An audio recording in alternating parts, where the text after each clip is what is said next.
And now, your Midday Ark-La-Miss news update. Good Wednesday afternoon. Thanks for tuning in to NBC News Daily. I'm Randy Stone with your Midday Ark-La-Miss update. In a crime alert, a Camden man is being accused of shooting his daughter-in-law in the face. Police were called to a house on Fairview Road Friday night, and that's where 66-year-old Mark Hefferman told deputies he saw someone enter a trailer home he owned. He said he warned the person to exit before shooting his .38 revolver. Hefferman was arrested as being held in the Ouachita County Detention Center. His bond hasn't been set. The victim has since been treated and released. October is Breast Cancer Awareness Month, and with the end of the month less than a week away, NBC 10's Sydney Lane tells us more about early detection and has the story of a survivor. Breast Cancer Awareness Month is winding down, but the importance of breast cancer doesn't limit itself just to the month of October. We spoke with a mammography tech and a breast cancer survivor about this disease. It is very, very important that you get your mammograms as early as possible. The mammograms are definitely a little bit less uncomfortable than they were in years before.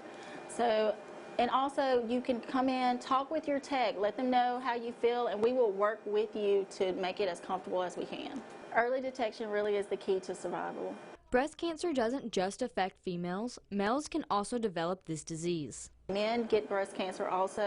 We image men all the time. We perform mammograms on men the same way we do females. One breast cancer survivor tells us about her experience with this disease.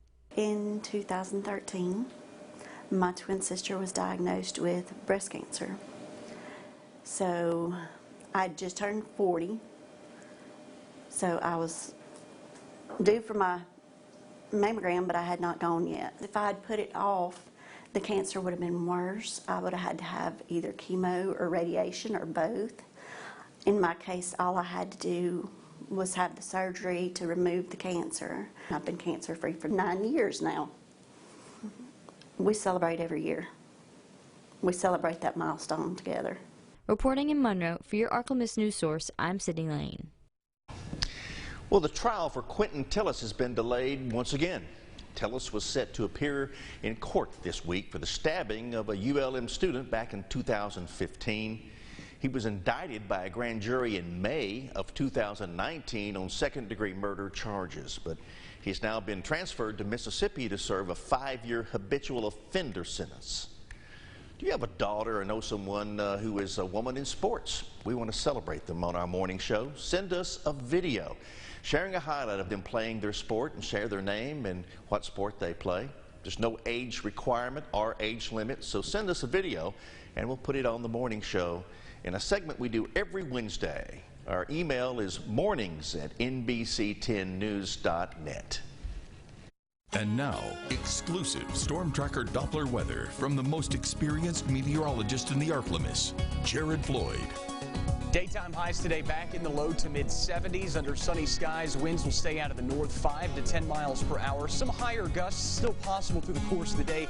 They will not be as consistent and widespread as they were yesterday. No wind advisories or things of that nature. In fact, most of our sustained winds should be in that 5 to 10 mile an hour range. Lows tonight will be in the mid 40s, clear skies. Those winds continuing to die down and generally out of the northeast as we head through the overnight time frame.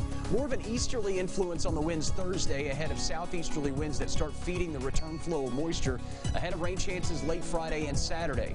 I know the timing is a little suspect, and with football games kind of moving up to Thursday because of the rain Friday, unfortunately, the latest computer model data actually pushes the rain even later into Friday night, and so the games hanging on Friday, hanging on to their Friday start time, may actually dodge some of that rainfall. Regardless, we'll look for the overnight rain Friday into early Saturday, maybe a few isolated thunderstorms Saturday morning, and beyond that, the cloudy conditions and highs hovering near 70 through the rest of the weekend. We clear out slowly early parts of next week with mid-70s by Monday and near 80 by Tuesday. Morning lows for the most part will stay in the low to mid-50s this upcoming weekend, obviously impacted by the increased cloud cover and the rain chances for Friday night and Saturday.